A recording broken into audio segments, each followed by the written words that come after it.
So I'm super excited to present to you my S4 chassis. It's been 6 years in development, iteration after iteration after iteration. This has been my passion. This has been everything that I love about computer modding and art and design, architecture, all wrapped into one thing. And it's been a crazy, crazy journey for me. And it's so nice just to have something to hold in my hand to show that it's all done. But rather than gushing over it and boring you with those details, I kind of wanted to do an unboxing video. I kind of got ahead of myself because I was so excited and opened it up without filming, but at least we can skip some of the boring stuff. This is the box that it comes in. It's just a cardboard box. It's not fancy at all and doesn't have my logo on it or anything like that. Yeah, I would like that, but I just really did not have the money and I had to cut corners somewhere, and I figured, you know, packaging would probably be good rather than the actual chassis. Okay, so I took off my top panel. The design actually originally had my panel being a wraparound unit. So you took off the whole panel, so just the frame. But after getting some feedback, both from the manufacturer and from some customers, we made it one panel. I think that my art side was taking precedence over my functionality side, and this makes everything easier to work on. So this powder coat is my crinkle black, and it has a very flat texture. I have applied thicker textures on my other chassis, such as my Paladin and even the S4 prototypes. But I kind of kept toning it down to find something that might be more universally accepted, because this is a chassis that I want, you know, everyone to buy and not be turned off by something that's a little bit too extreme. The coating is really durable. It's pretty much scratch proof beyond, you know, taking it out to metal shavings and rubbing it in there, or taking it to the concrete and scraping it. But, you know, wear, tear, bump, and abuse is not going to hurt this. Throw it in your backpack, take it to a LAN party, lay it down on the table in a LAN party. It's going to be fine. The bezel is 5mm thick aluminum, and it wraps around the case. And it's very expensive and very difficult to get a bend like that, but it's unique, and there's nothing else quite like it. And I think it really does make the chassis look elegant. The bezel is also notched, so the chassis panels mate with it and has this nice edge that contrasts with the powder coat and the chassis edge. As with all my systems, I try to make them beautiful from all angles. So you can use it in this orientation if you want, and it's designed really to be that way because, again, the unscratchable powder coat surface on the bottom. But, you know, if you don't really mind the bottom aluminum getting scratched up, you could put this orientation. It also looks quite nice. Or lay it down so the CPU is facing up. That's the best cooling option if you're going to lay it down vertically rather than this way, because the CPU will build up heat and it'll just be rising to the motherboard. The GPU I've found, it doesn't matter for a lot of different GPUs. The blower style and, you know, the Omni venting GPUs, you can have them upside down or right side up. It doesn't really make that much of a difference, surprisingly.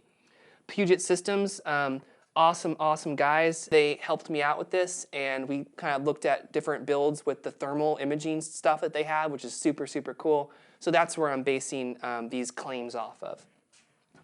Okay, so some of the features of the chassis: dual GPU in plane with the motherboard.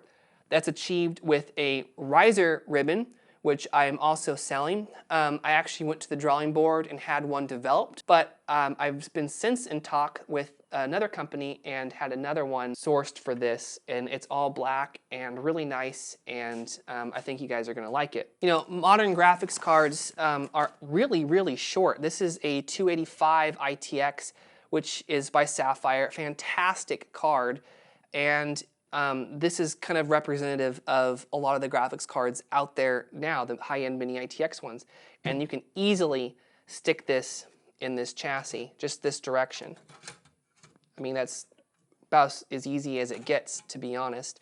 Some of the older, shorter cards, it actually helps to take off the outside panel, the wraparound panel. That way you can angle it in, and it makes it a little bit simpler.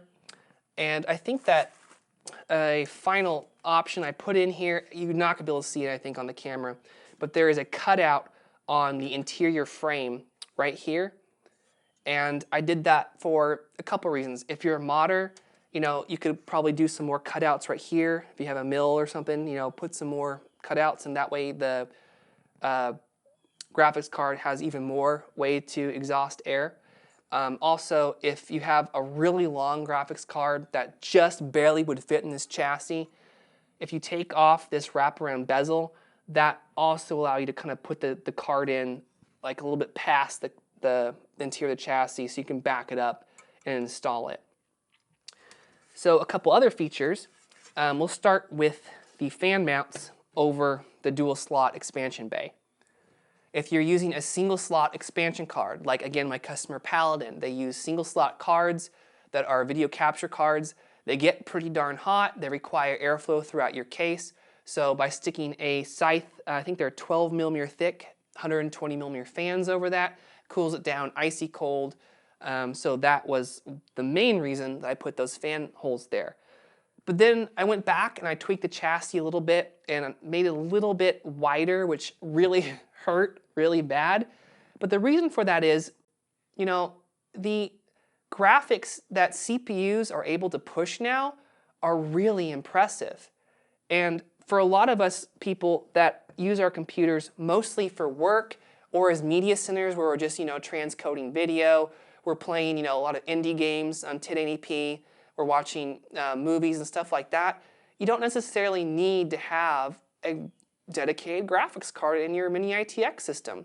AMD's APUs are really, really strong, and Intel's, you know, CPUs, they're super power efficient, have really good graphics as well. You can fit a 1-inch thick radiator and a 1-inch thick fan like you get in a lot of the closed loop cooling systems, liquid cooling systems that you can buy. And you can fit that in there and put that on your CPU. And that's actually the build that I'm going to be going with next. I'm going to be using an AMD CPU, which they're really, really, really low price for their performance. And there's really only one drawback, and that is they put out a lot of heat and suck a lot of power. But with the liquid cooling unit on there, that's really not going to be a problem. Once you mount the motherboard, there is a little over an inch and a quarter space between the edge of the motherboard and the front wall of the chassis. And this section right here is actually the perfect size to fit a HD-plex 19-volt power supply converter. So that is where you would install the 19-volt HD-plex. You just pop it right there, and it fits perfectly. And there's enough space right there to put the wires and fold them how you need them. So that's where the HD-plex would go. The power button hole, you probably want to put a power button there, otherwise there'll just be some hole there, which you can't even fit a banana through, so I don't really know why you'd want an empty hole. That is a 16 millimeter cutout aperture for the Bolgan style switches. The chassis, of course, is all black. The interior is brushed aluminum, anodized black. There is a fan bracket right here, which I didn't take out, but you can if you want to. There's 2 screws. And then you can put whatever fan that you can fit there. Again, those Scythe 12 millimeter thick, 120 millimeter fans work excellent in conjunction with several different coolers. For cooler options, you have the Zalman heatsink that I'm a really, really big fan of because it's omnidirectional in its cooling. So for this style system, you can blow air over all the components, not just up against a wall or down or against the memory or the back I/O. But there is a really good cooler too. It's by Noctua. I don't want to butcher their name, Noctua, but it's one that I've also tested and is a really good cooler, really, really high end. The chassis features, I don't know if you can see it, cutouts that match the side on the top part. So again, if you have your CPU cooler here, it can be blowing air upward and escaping through these vents here. The back also has lots of little punch outs to help, vent air every way that it can. Here is a cutout for the Pico power supply, their 4-pin connector. You can also use a different adapters to get really whatever power plug that you want, but this is the aperture for that. So it just takes the stock Pico power supply, which I will say is enough to power the i7 4790S, 16 gigabytes of RAM, 2 SSDs, and a lot of graphics cards on the market. Now, the lower power graphics cards for sure, but enough to totally blow away 1080p gaming. And then what's really exciting with Skylake and some of the new graphics cards that are out here, I think that it's possible to see 4K gaming in this box for some more intensive games. But if you play a bunch of indie games or Counter-Strike or Blizzard games, then you could easily get this system to be a 4K system. I'm really, really happy with it, guys. And I really hope that people are going to find this as exciting as me. And I'm really thankful to all the people that purchased the S3 Mini and have been so supportive of this project.